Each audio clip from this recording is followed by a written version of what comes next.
High आम डेनिसा। आज चाहिँ हाम्रो क्लास भ्याएर चाहिँ हामीहरू फुड प्रोडक्सनको प्र्याक्टिकल थियो अनि त्यही प्र्याक्टिकल गर्नको लागि किचनमा गइसकेको थियौँ ड्रेस लाएर।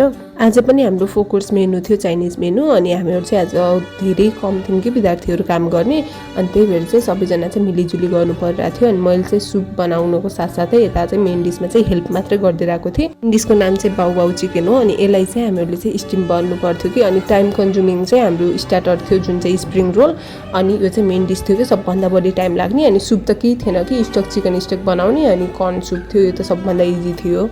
यता चाहिँ हाम्रो स्प्रिङ रोल बनिरहेको छ स्टार्टरको लागि। त्यही त भनेको कि स्प्रिङ रोल बनाउनु चाहिँ कस्तो टाइम कन्ज्युमिङ। पहिला यो सिटहरू बनाउनु पऱ्यो, अनि यो सिट फुत्किराख्ने कि बिचबिचमा च्यातिरहेको थियो, अनि यो फेरि तार्नुपर्ने, हामीले डिप फ्राई गर्नुपर्ने, अनि यहीले नै टाइम लगाइदिरहेको थियो कि सबै कुराको। अर्को साइडमा चाहिँ हाम्रो यहाँ डेजर्ट बनिरहेको थियो, यसको नाम चाहिँ हो दर्शन। अनि हामीहरू चाहिँ मेन डिसको चाहिँ प्लेटिङ गर्नतिर गइरहेको थियौँ। सब चाहिने सामानहरू चाहिँ पहिले काटेर रेडी थियो, अनि मजासँग चाहिँ प्लेटिङ मात्रै गरेको हो। अनि हामीहरू चाहिँ त्यही 6 जना मात्रै थियौँ नि त आजकोमा, अनि त्यही भएर चाहिँ हामीलाई अलि टाइम लाग्यो थियो। अरू ग्रुपभन्दा चाहिँ हामीहरूले छिटै नै भ्याएको थियौँ, तर अलिकति टाइम कन्ज्युमिङ चाहिँ यो स्टार्टर र मेन कोर्समा चाहिँ टाइम कन्ज्युमिङ नै थियो। अनि त्यसपछि सब रेडी भएर चाहिँ हामीहरू चाहिँ खाना गइसकेको थियौँ। कुनैको चाहिँ भिडियो खिचिरहेको छु, कुनैको चाहिँ खिचिरहेको छैन, टाइम पनि हुँदैन। अनि खाना बनाउने मात्रै होइन, हाम्रो चाहिँ भाडा यसरी दिनुपर्छ। सो आजको लागि यति नै।